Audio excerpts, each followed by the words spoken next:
In this video, I'll talk about the top 10 things you guys need to know before you invest in a suburb.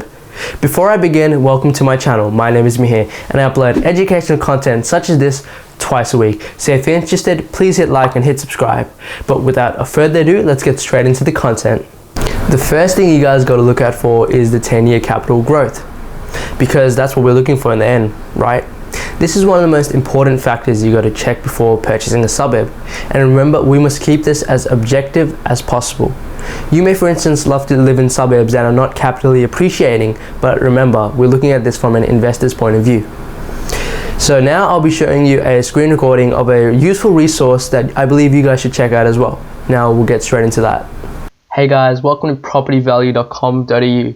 This is supplied by CoreLogic, and CoreLogic are sort of like the most reliable data sources you can find in relation to property and things such as that, because they're primary data. They're the ones actually collecting the data. They're not like news and other secondary sort of data vehicles, so you can rely on them. So intuitively, you guys would come down here and type in your suburb or whatever, which is correct. There's another way to do this, however this way is more sufficient. And also, don't worry, I'll leave a link down below for all the websites and resources I use. You don't have to like jot down the website name, but I'll just go with Baldwin North and Noble Park. So you don't go straight to the suburb profile, you instead go to a map, and in the map, as you can see here, you can see for sale, recently sold, and for rent. And you can also adjust the price alongside the property type and the bedrooms. You can go to advanced filters, but however you need a premium for that. But you can see the properties that are listed here one by one, and you can view their individual profile. However, that doesn't really matter too much. What you want to do is view the suburb profile, so I'll click on that. I'll also load up Noble Park. Let's get down here. But if you click on the suburb profile, you can see the suburb insights. It's like a basic glance, which was sort of on the map as well. However, you got median right here as well. And you got average days on the market alongside properties sold.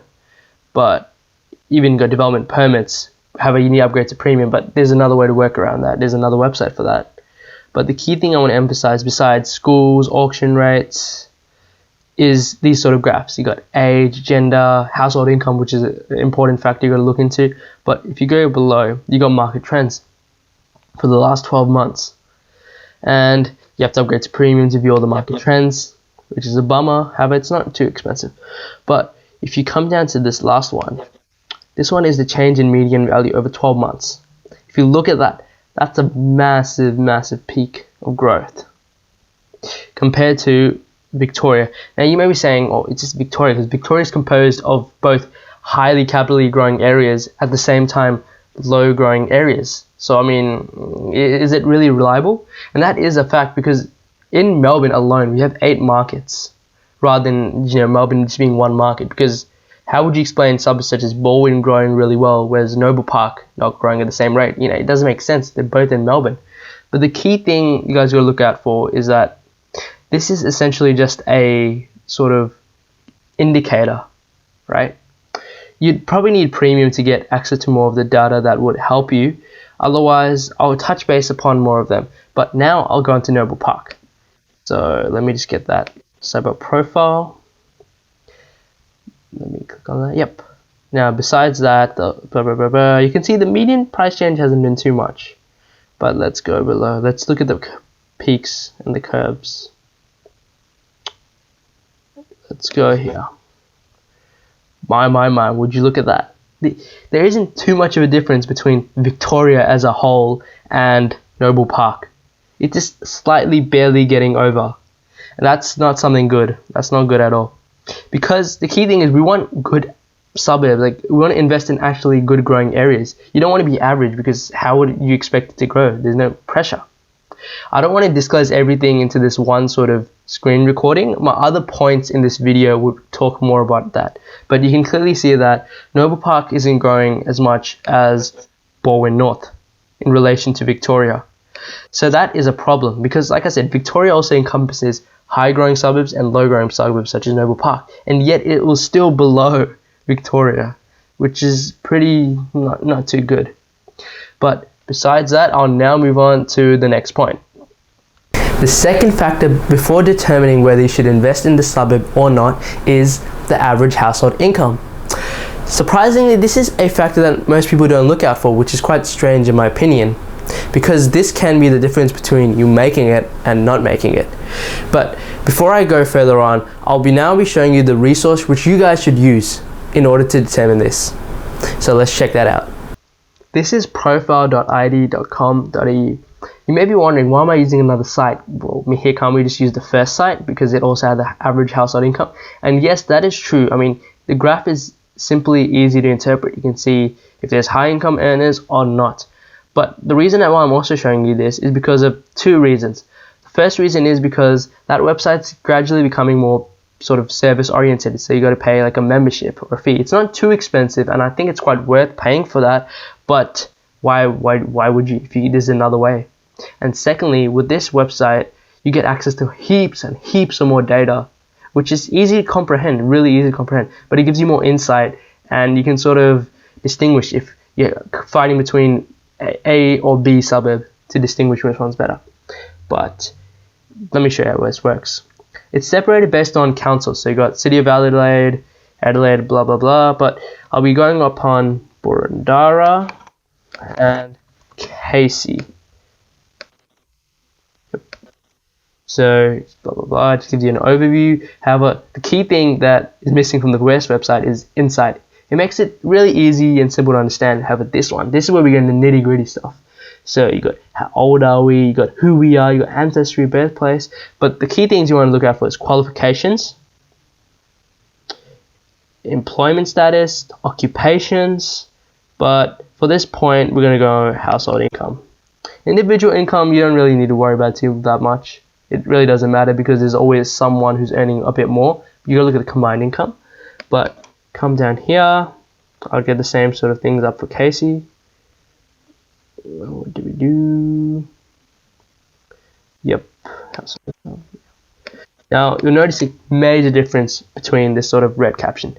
This one says, in the city of Boroondara, 36.3% of households earned an income of $2,500 or more per week in 2016. Consequently, in the city of Casey, 19% of households earned an income of $2,500 or more per week in 2016. So you can see that's a major difference.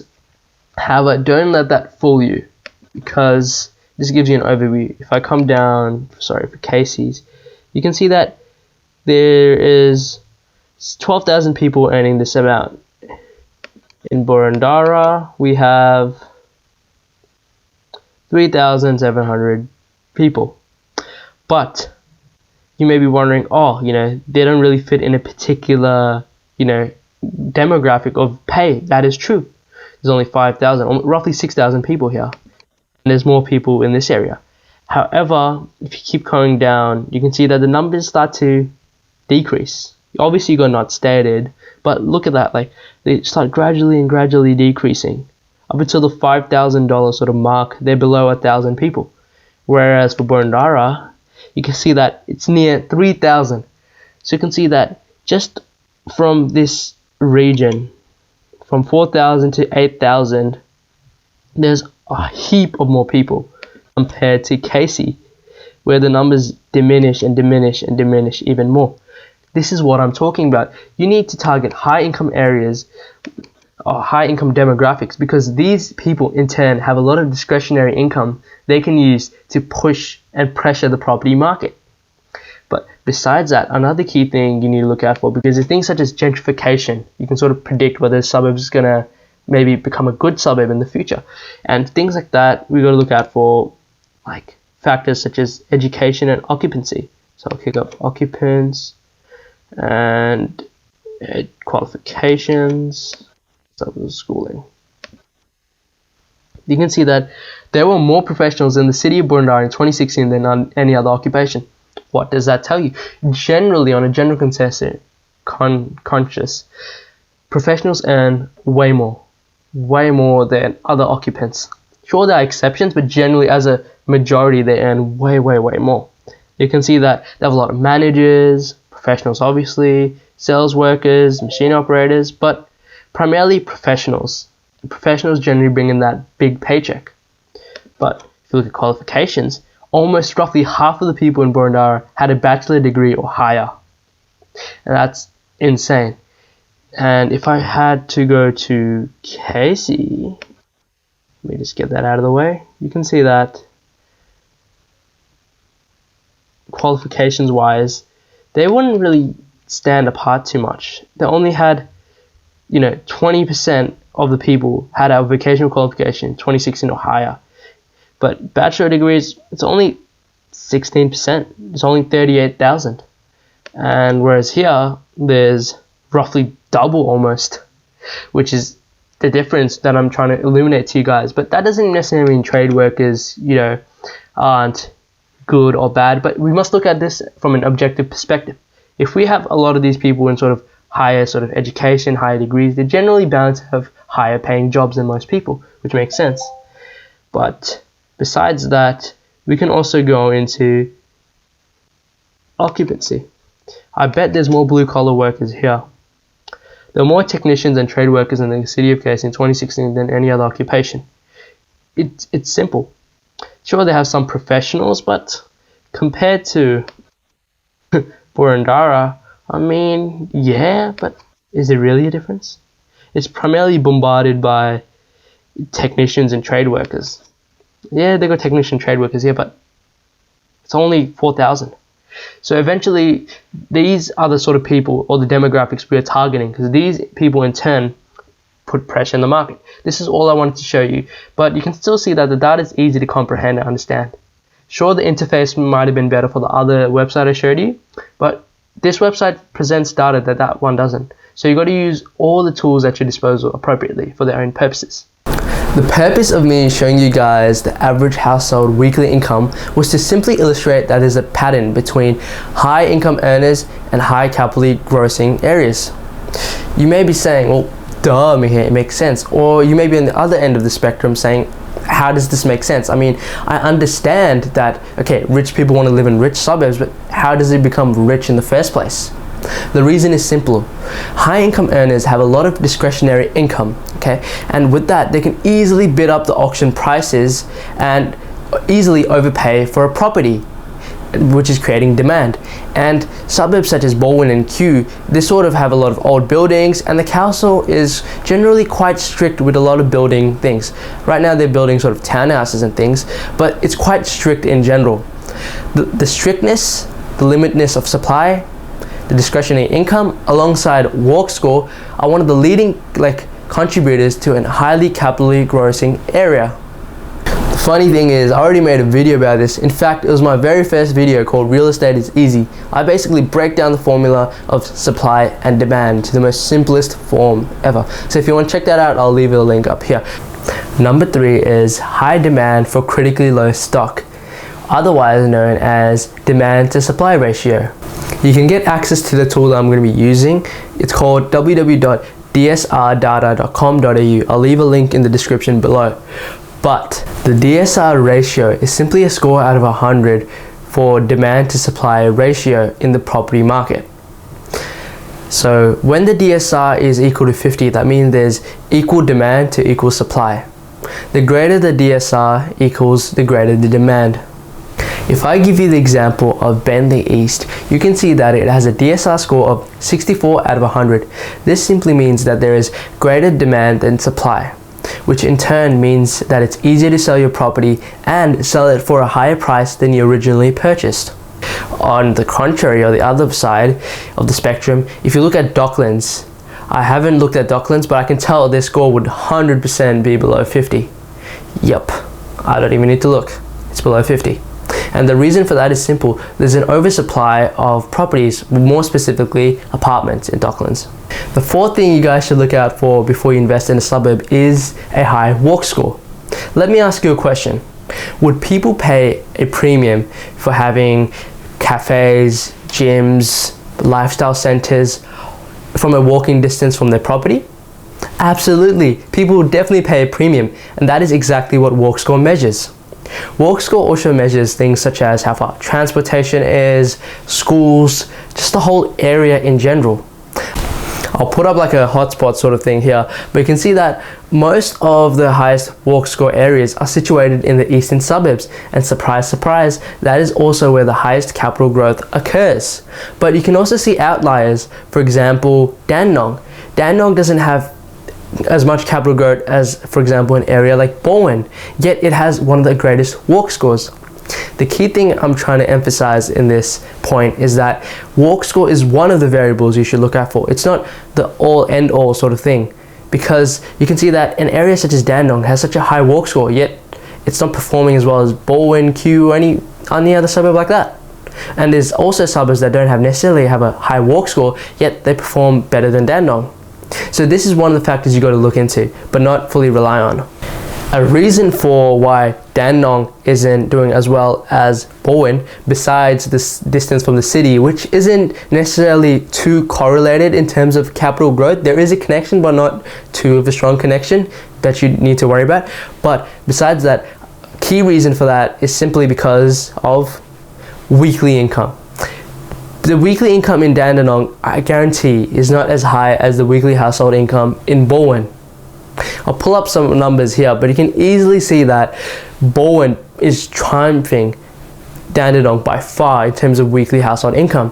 And that's what I said. If there's no pressure from anyone, basically we need high income earners to generate pressure. And if there's no pressure from them, then why? Why would it go up? There's not a limited supply. Like if you go on realestate.com, you can see like many properties in Dandenong. I mean, there's no supply restrictions. There's not too many building restrictions. And there's no high income earners residing in that area. Why? Why would it go up? There's no point. There's no reason for it to go up. I'll now be walking you guys through the WalkScore website. But I'll leave a link below in the description so you can check it out on your own. So this is walkscore.com. Essentially, you can get a basic idea of your walk score, improve commute, things such as that. Let me go with Dandenong. Dandenong has a relatively high walk score, but it depends where you put the address, right? Maybe Dandenong North, or maybe that sort of exact sort of area you live in. But you can see that Dandenong has a relatively high walk score. Now, let's try Bowen. Okay, the walk score here is 64. Bowen is in the eastern suburbs and it's got a lot of shops nearby. Bowen should surely, have a high walk score. Let's see. Oh no, Bowen North has a score of 61 and Dandenong has 64. You may be saying, well, isn't walk score the key thing you said, Mihir? Well, no, not exactly. Walk score is simply an indicator. It's not a variable that determines 100% sort of chance. It's just one of those indicators that you need to look out for. There's other topics that I'll discuss further on, but think of it as like a checklist. If a suburb has a high walk score, yep, tick. But that isn't the one thing you should rely on. There are other factors, like before capital growth, alongside average household income. In this instance, if I had to pull up on the website there before, such as profileade.com.au, you would see that Dandenong doesn't have a high income demographic, such as Bowen. And there's no really pressure, as there's a lot of supply, and there's no really demand. But that is a key thing that I'm trying to instill in you guys. It says Bowen North is somewhat walkable, yet Bowen North grows tremendously higher than Dandenong. Like I said, it's just an indicator. Now I'll discuss a bit more about that. But now a question arises that you guys may have been thinking for this time. So Mihir, what about a property that has a high walk score, but it's in a low capital growth area? Well, simply, what would happen? Just what would happen in general? Okay, it may be valued higher than the properties in that suburb, but think about it. Just like I mentioned before, there's no real pressure that is driving the property to go up. I mean, unless there's like a unique architectural design, maybe it's double story and all of them are single story, but there's no really pressure from anyone because no one has the money. Like with high income earners, they have a lot of discretionary income, so they can easily bid at auctions, and they can also overpay for a property. But you can't really do that here. People just don't have the money, so there's no real pressure. And same thing with stock here as well. Like you can look at most of these low capital growth areas, there's a lot of stock, like Cranbourne, Dandenong, there's just so much stock. They keep building houses and houses. I mean, there's no shortage of housing, so where would there be any demand? Just think back upon that demand to supply ratio thing I was talking about. There's no demand whatsoever because there's a lot of stock. There's one house there, they're building so many properties, there's no pressure. And that's what you guys will look out for, the pressure from high income earners. The fifth thing you guys should do before you invest in a suburb is target the top ranked secondary schools in Melbourne. It doesn't matter if they're private or public. if I pull up a heat map, you can see that there's a correlation because most of the top ranking schools are situated in the eastern suburbs. Obviously you have outliers in the bottom and even some in the west, just like any statistics, but you can see they're all in the eastern sort of suburbs. And that is surprising where most of the capital growth occurs. The reason for that is because of our culture as well as immigration. I'll now talk about immigration. Last year, 97,000 people came into Melbourne, okay? And a majority portion of them were Chinese and Indian, basically Asians. And what do Asians value? Education. Generally, they tend to be high income earners, but even if they're not high income earners, they'd still try and get their children educated at the best schools as possible. And the thing with most of these top performing schools such as Bowen High is that they have a zone restriction, meaning that if you're not in the zone, it's really hard to enroll. If you're in the zone, it's not too hard. And because it creates, you know, such a shortage of supply because there's only a set amount of zone, you can't extend it, then it in turn drives up property value. Because if you look at many houses there, you can see that, oh, it's next to Bowen High. Oh, this house is next to Bowen High. They use that as a key indicator of just capital growth and demand. The sixth factor you guys should look out for before investing in a suburb is the lifestyle triangle. I sort of touched base about this concept at the beginning of the video, but now I'll put up a diagram here somewhere. And based on that, you should see that you've got home, you've got work, and you've got school or lifestyle. Based on that premise, I hope you understand that most people don't want to commute too long. Heck, I don't reckon anyone wants to travel as much as they want. They'd just rather go from A to B as quick as possible. If you're from Pakenham and you have to work in the city, I reckon you can 100% understand the pain getting stuck on the Monash freeway, the jams, then coming back to work or picking up your children. It's just a pain. Most people would pay a premium for this, and the people that would pay a premium for this are high income earners. And another common misconception that I'm here to tackle is that most jobs in the city. However, this is far from the truth. If I pull up a heat map here, you can see that most of the jobs are situated in the eastern suburbs. Yes, sure, you got hotspots in areas in the city or places such as Tullamarine Airport, even Clayton, where there's a lot of blue collar workers, but most of the jobs are in the eastern suburbs. And guess what? These jobs are also white collar jobs, and generally white collar workers earn more than blue collar workers, and we're targeting the richer demographic, so it makes sense to target them. And also these places also have a high WalkScore, like I've been illustrating before, like Baldwin, Kew. They have an amazing WalkScore. And they also have the highest ranking public schools and private schools. So if you have kids, they'll send them there. So essentially, this is where the rich reside. And there's such like a social division between like the eastern suburbs and everywhere else. But these other things you guys got to look out for. Number 7 is make sure you don't invest in suburbs which have lending restrictions imposed by financial institutions and banks. Essentially, did you know that lenders can actually blacklist certain postcodes? If you didn't, they actually can. Essentially, when I refer to blacklist, that means they can put restrictions on how much money they're willing to give you. In most of these areas, you can get an LVR of around 60 to 70 or even 80% if you're lucky. But most of these black sites or these blacklisted postcodes are areas where there's a huge oversupply of apartments. The banks and the financial institutions are literally telling you not to put your money in there because there's an oversupply of a certain property type, and usually that's apartments. And just be aware, wherever there are lending restrictions, that means there are restrictions on other things as well, which means you may not necessarily be able to get all the equity out of your house and use that maybe as a deposit or just a way to purchase another property. And that's the key way to build wealth. It's just leverage your way to wealth, not save your way to wealth. And if you can't do that, then what's the point? You know, that you're just digging a rabbit hole down there. I'll put a picture up here of some of the postcodes that are restricted. Otherwise, you guys can just simply Google it and find if they're restricted in your city or just your area in general. The number 8 thing you should do is that you should buy investment properties in areas where there's the highest amount of development and redevelopment restrictions imposed by councils. This includes height restrictions, density restrictions, this sort of planning, double story, just any restrictions involving with construction.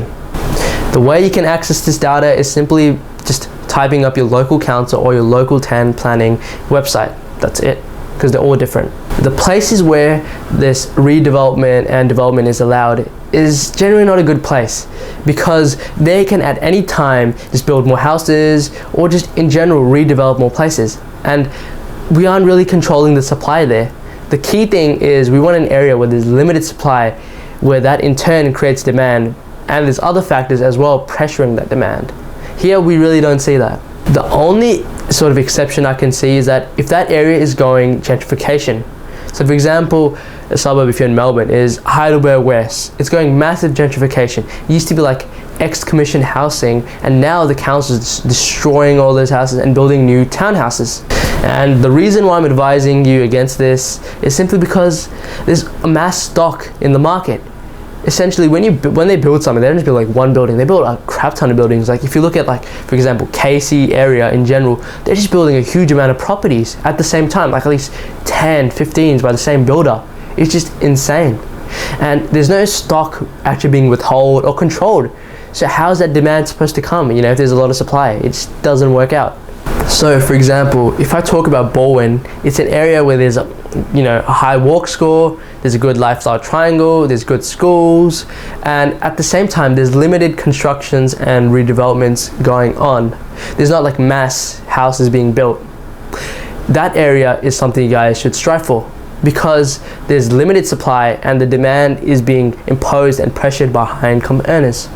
You should seek areas around Melbourne and Sydney where houses are over hundreds of years old and they're sort of classed as heritage, and the council doesn't want to destroy or replace these houses, which in turn means that the stock is limited, and if they have a high walks and the other factors I mentioned, then the demand is just going to go up and up and up. This is similar to Brighton, where they sort of have older houses and the council isn't really really pro-development. They're quite strict with how the architecture is being built. And like I said at the beginning of this point, the only way to get information regarding this is to visit your local council website and your local town planning website, because each council's philosophy is different. For example, Boroondara is highly different from Casey. Sure, Boroondara is focusing more on like the townhouses and apartments sort of thing, whereas Casey is just focusing on mass stocks. So that's what you guys go do in your own time. The number 9 thing you guys should do is that you should buy investment properties that are branded by award-winning architects, where they have high levels of fixtures and fittings. And the reason for that is simple. Professional couples, generally between 27 and 35, invest a huge portion of the money into just showing off. Like for example, just cars. Like they get like Range Rovers and stuff. It's like, well, they even get like, not Lambos, but just anything. People want to show off. That's why they have those watches, those shoes from that company, that mobile phone like Apple. I don't like Apple, but they just have anything. It's all to do with branding. Like you can see a shirt, a simple black shirt, be worth $5. And if it has like a Gucci logo, it'd be worth a lot more. The same sort of thing applies here. People love to show up, especially those younger sort of millennials. They love to show off. They love to tell their friends, oh, this is my house, blah, blah, blah, blah. And they would pay over market value for these things. They really do. The same thing with that Gucci shirt. It's the same black shirt, it's just got a Gucci logo. It's the same thing. Same thing. I don't even know what to say more. I'll just stop here and go to the next point. Number 10 is that you should buy properties that give you the highest tax deductions and a minimum of 3.5 to 4% rental yield. The point of this is that this eliminates ongoing costs and basically keeps it level or maintained, where there's no negative or no positive gain necessarily. The research tool for this you can use is www.summersoft.com.au. I'll leave a sort of type text here and I'll leave a link in the description below. But out of everything that I've talked about, this is one of the most important things you guys should look out for, because sure, you got capital growth, you got rental yield, but the thing is this has to be sustainable and not be like a burden on your wallet or your just lifestyle in general. If you have like a lifestyle that's obviously just waste money and things like that, obviously you're gonna have to change that, but this shouldn't affect your general lifestyle if you're spending at a decent amount.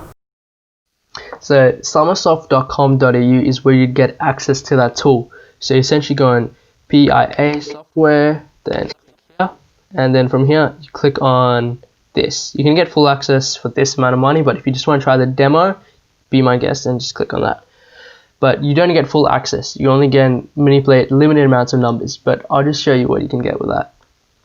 So you go on here, when you finish the download, this shows up. Then you go on continue, it's loading. Now let's create a new property file, and voila. So essentially it's fixated the numbers, but it takes into consideration everything. You got property value, cost, income, expenses, depreciation as well, and depreciation of fittings. So you got buildings and fittings. Finance, you got loan amount, cash invested, amount required, loan type, interest rate, tax write-off period, loan costs, and actually you, the investor, the people, the joint work income, principal residence, amount owing, living expenses. This is amazing. And even what if, like inflation, rental income rate, rental expense rate, this takes into account everything. And you can also have the spreadsheet option. But if you close this, behold, this is like, if you guys are into like data and all that, this is your go heaven. Look at that. It takes in accounts of capital growth rate, inflation rate, depreciation, everything. And it does that not only 1 year, you got 2 year, 3 year, 5 year, 10 year, 15 year projections. And then you can also manipulate the checklist, home loan, wealth builder. You can even link loans. But that's all available for the paid version. But I'm just showing you this, guys, to show you guys the possibilities with this tool, because this is insane, absolutely insane. So let me go to Who Pays. You got Taxman, Tenant. It covers everything you guys need to know. Let's go with cash flow. Basically, if you don't get it, this tool is like a haven, an absolute haven for any property investor or maybe even first home buyers, because it takes into account everything. It's like an advanced calculator you wish you had, and once you set it up, it really just does it on its own. And that's what I wanted to show you. I'll make a more in-depth video of showcasing this tool, and I'll purchase it myself, but you can also otherwise just watch a random video. But this is an insane tool that is a must for anyone investing in property. Let's just say you get a townhouse for $1 million, right? And after everything, all the expenses and all the tax, you make a cash flow positive of $10 a week. Obviously $10 a week isn't much, but let's say this area you bought it in grows 10% a year capitally, which is insane. Now you have nothing weighing you down, because in the end you're making a $10 weekly profit. Although obviously it's not a lot, but you're not paying anything to hold that down. And that's what most people don't understand. That's the key thing we want to achieve. We want to make this sustainable. And let's say even if it went negative slightly, we can, sort of tweak with the numbers. Let's say even negative 20. What? So you're just paying what, $20 a week, which results in $80 a month. I reckon most of you guys can do that. But the key thing is we just want to be sort of either positive or just not negative too much, just to make this sustainable and not drain your lifestyle. The way to achieve this is to have a high depreciation schedule on your fittings and fixtures.